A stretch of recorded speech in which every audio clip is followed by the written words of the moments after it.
अस्सलाम वालेकुम, मैं हूं अम्मार मसूद और आप देख रहे हैं info at Ammar YouTube channel. कह दे कोई उनसे कि मैं हूं ज़्यादा तौहीद, कह दे कोई उनसे कि मैं हूं ज़्यादा तौहीद, तकदीर हुई मेरी तदबीर से पैदा। आज मैं उस बतले अजीम का जिक्र करने जा रहा हूं जिनकी खिदमात को कभी फरामोश नहीं किया जा सकता, जो उन्होंने बड़े सग़ीर के मुसलमानों के लिए सर अंजाम दी। हमारी तारीख़ इन जैसे अजीम लोगों से भरी हुई है।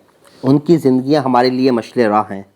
अगर हम इनमें से एक के रास्ते पर ही चलना शुरू कर दें तो हमें ना सिर्फ अपना बल्कि अपने वतन अजीज़ पाकिस्तान का भी भला कर सकते हैं, जिसकी इस वक्त पाकिस्तान को बेहद ज़रूरत है। मेरी आज की शख्सियत का नाम मौलाना ज़फ़र अली ख़ान है। मौलाना ज़फ़र अली ख़ान एक अजीम सहाफ़ी, निडर सियासतदान, साहिब तर्रास अदीब, कौमी शायर, आला पाए के मुतरज्जिम, रसूल मकबूल सल्लल्लाहु अलैहि वसल्लम के आशिक और उर्दू ज़बान शेर व अदब का उम्दा ज़ौक़ रखने वाली शख्सियत थे।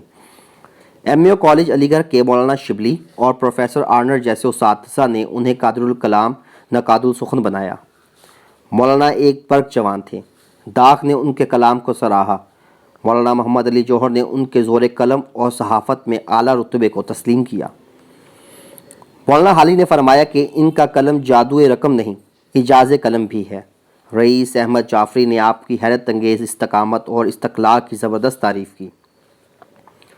मौलाना सलाहुद्दीन अहमद ने मौलाना ज़फ़र अली ख़ान के कलाम, मुस्लिम कौम के लिए उनके दर्द दिल, अपने हम असरों से नोक झोंक और कौमी मसाइल में दलेराना रहनुमाई पर ख़राज तहसीन पेश करते हुए कहा कि उनका नाम हमेशा इस सरज़मीन की तारीख़ में ज़िंदा रहेगा। 20वीं सदी का इब्तदाई दौर बड़े सग़ीर के मुसलमानों के लिए बड़ा सब्र आज़मा था।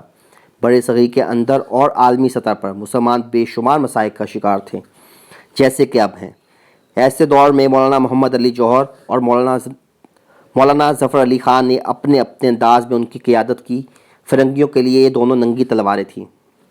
इनके जज्बों के सामने फ़िरंगियों का निज़ाम कमज़ोर पड़ गया। मौलाना को बार बार जेल की सलाखों के पीछे भेजा गया ताकि उनके जज्बे हुर्रियत को सर्द किया जा सके, लेकिन वो हर बार पहले से ज़्यादा तपिश अपने दिलो दिमाग में लिए जेल से बाहर आए। मौलाना हक को रास्तबाज थे। आपको अपने असूलों की वजह से बार बार सज़ा भुगतना पड़ी। उनका अखबार कई बार बंद किया गया, 15 बार ज़ब्त हुआ, प्रेस पर पाबंदियाँ बार बार लगी, उनके कलाम को बंद किया गया।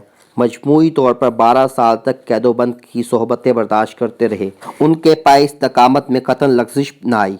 मौलाना का मकसद बड़े सग़ीर के मुसलमानों को बेदार करना और उन्हें अरूस आज़ादी से हमकनार कराना था। अगर हम बात उनकी शायरी की करें तो इसके मुतालिक आले अहमद सरवर ने लिखा है कि मौलाना अगर सियासत से ज़रा अलग रहते तो दूसरे इकबाल हो सकते थे। प्रोफेसर रशीद अहमद सदीकी रकम तराज हैं कि मौलाना जैसे मिजाज और अंदाज का नादिरुल कलाम उर्दू शायर इस सदी में अब तक पैदा नहीं हुआ।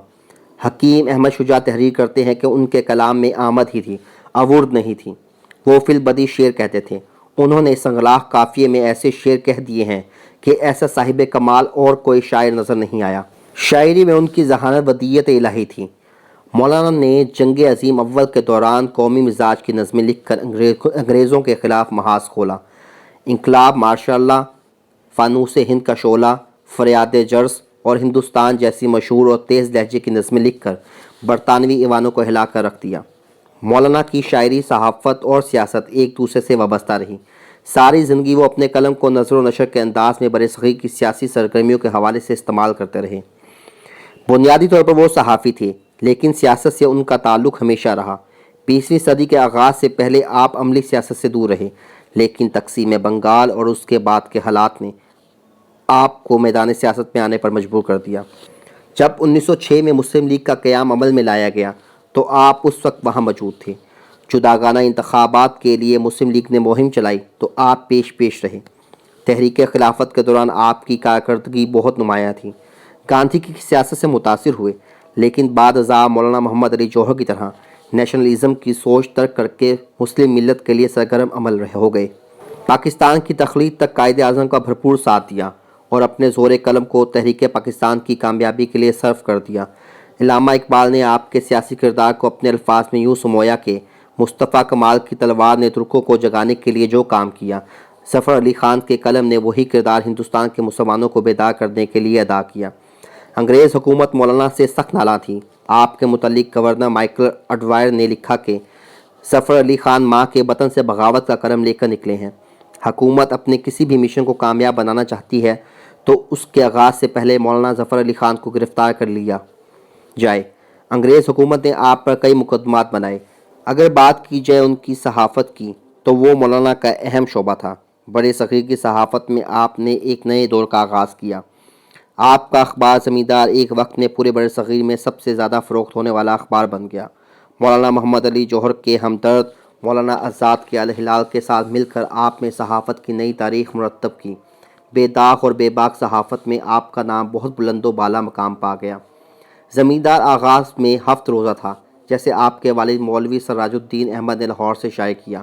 پنجاب کے زمینداروں کے مسائل پر اور اس دور کی پستی اور جہالت کے خلاف زمیندار نے آواز بلند کی۔ 1909 میں والد کے انتقال کے بعد آپ نے زمیندار کی اشاعت کو جاری رکھا۔ 1911 میں زمیندار روزانہ ایڈیشن میں شائع ہونے لگا۔ یہ پہلا مسلم اخبار تھا جس نے رائٹرز سے براہ راست خبریں حاصل کرنے کا بندوبست کیا۔ مولانا ظفر علی خان اپنے قلمی نام بت شکن کے قلم سے دشمنوں کے بتوں کو توڑتے رہے اور اپنی زبردست طنزیہ تحریروں کے ذریعے ہندو معاصروں اخبارات پر چوٹیں کرتے رہے۔ پنجاب میں مسلمانوں کو مسلم لیگ کے جھنڈے تلے لانے کا سہرا کافی حد تک زمیندار کے سر پر ہوتا ہے۔ قائد اعظم کے نقطہ ہائے نظر کو عوام تک پہنچایا۔ آپ نے صحافت میں جو اعلیٰ اور عرفہ مقام پایا اس کا پتہ مولانا محمد علی جوہر کے ان الفاظ سے ملتا ہے۔ مولانا نے اپنے زور قلم سے صحافت میں بہت بلند مقام حاصل کر لیا۔ وہ پہلے ادیب ہیں جنہوں نے برطانوی امپیریلزم کی اسلامی دشمنی سے متاثر ہو کر اردو صحافت کے معیار کو بلند کرنا اپنا قومی فرض سمجھا۔ ظفر علی خان کا ہاتھ قوم کی نبض پر رہا اور وہ تقاضوں کے مطابق ان کی رہنمائی کرتے رہے۔ ان کے اداریے اور مضامین قوم کو منظم اور فعال بناتے رہے۔ ان کے ذہنوں کو جلا بخشنے اور آنے والے خطرات سے بھی آگاہ کرتے رہے۔ ان کی اعلیٰ بصیرت، بے پناہ خلوص اور شاندار صحافت کی وجہ سے زمیندار مسلم قوم کا ترجمان بن گیا۔ زمیندار پر جب انگریز حکومت نے پابندی لگائی تب بھی آپ نے اپنی سیاسی و صحافت کی سرگرمیاں جاری رکھیں۔ بقول مولانا ظفر علی خان، زمیندار ہوگا نہ تا حشر بند، یہ کل عرش اعظم سے تار آ گیا، تیری قدرت کاملہ کا یقین مجھے میرے پروردگار آ گیا۔ مولانا ظفر علی خان نے صحافت کا پودا پنجاب میں لگایا۔ بہت سے اعلیٰ پائے کے صحافی آپ کی قیادت میں پروان چڑھے۔ مرتضیٰ میکشن، غلام رسول مہر، عبد المجید سالک اور شورش کاشمیری کو مولانا کی معنوی اولاد کہا جاتا ہے۔ صحافت، شاعری، سیاست اور تحریک میں اپنا کردار ادا کرنے کے بعد مولانا 1956 میں اس دار فانی سے کوچ کر کے آخر میں مولانا ظفر علی خان کا اپنی قوم کے نام میں ایک پیغام: خدا نے آج تک اس قوم کی حالت نہیں بدلی، خدا نے آج تک اس قوم کی حالت نہیں بدلی، نہ ہو جس کو خیال آپ اپنی حالت کے بدلنے کا۔ اسی کے ساتھ مجھے دیجیے اجازت، آپ سے پھر ملاقات ہوگی کسی اور عظیم انسان کے بارے میں معلومات کے ساتھ۔